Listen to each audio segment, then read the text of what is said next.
I'm making chicken cacciatore today, and I'm going to put a little different spin on the cacciatore, and then I'm going to use roasted mushrooms instead of sauteed mushrooms, and they're going to give that really nice color and wonderful flavor.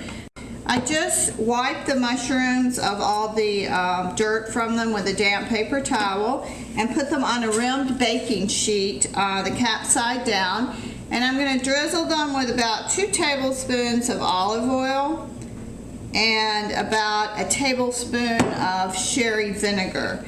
And you can do this right on the pan. You don't really need to mix these in a bowl. I'm going to season them with a little bit of sea salt and freshly ground black pepper. And then I'm just going to toss these on the pan. You can see how easily to coat them evenly. And I have my oven preheated to 400 degrees, and you want to make sure when they go in the oven all the caps are down on the bottom of the pan because that's what you want to get that nice color on it. They're going to go in the oven for about 20 minutes.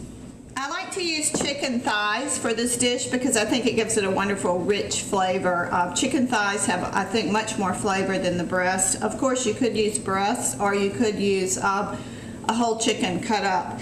If you can get the boneless thighs, they're really great because they cook really quickly. So we're going to just season these. They've been washed, rinsed, and patted dry. We're going to season them with a little bit of salt and pepper and a little bit of chopped fresh oregano or marjoram. We're going to saute them over medium-high heat with about 2 tablespoons of olive oil. And you want your pan to be nice and hot when you put them in. And that's the sizzling sound you want to hear as they go in. You may need to do these in a couple of batches depending on how large your pan is. You don't want to overcrowd your pan.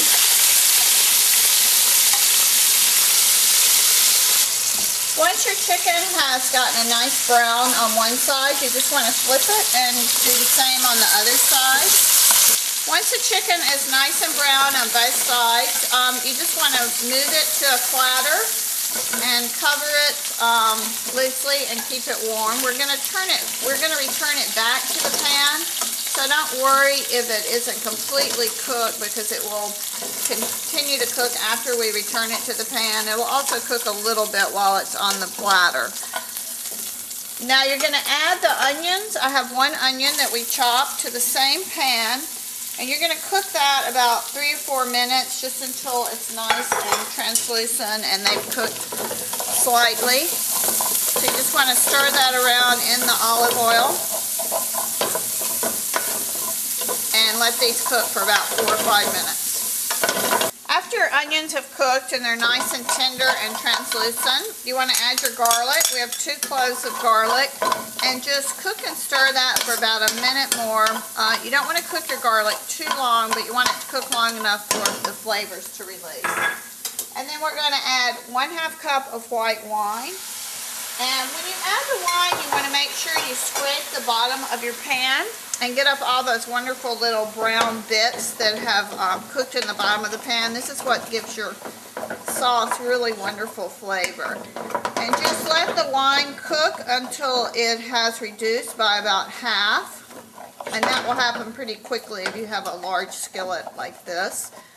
But just make sure you get all those little brown bits from the bottom of the pan. And then we're going to add 1 can of chopped tomatoes. I like to use the tomatoes that have been flavored a little bit with fresh basil. It just adds nice flavor to your sauce. But you could really use any kind of chopped tomato. And we're going to add about 1 cup of chicken broth.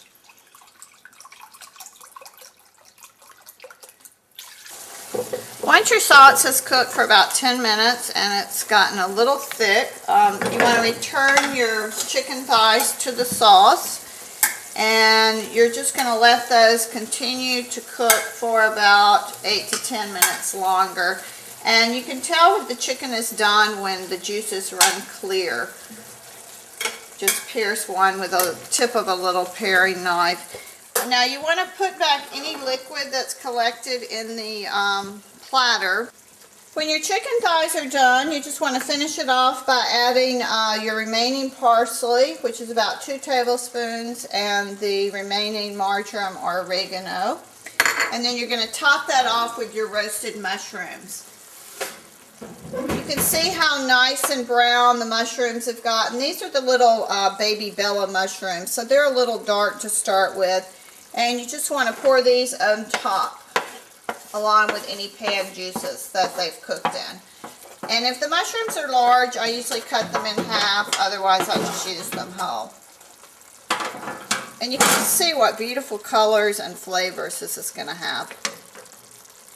This makes a wonderful family style everyday dinner. I often serve this on a bed of pasta or a bed of soft polenta or rice.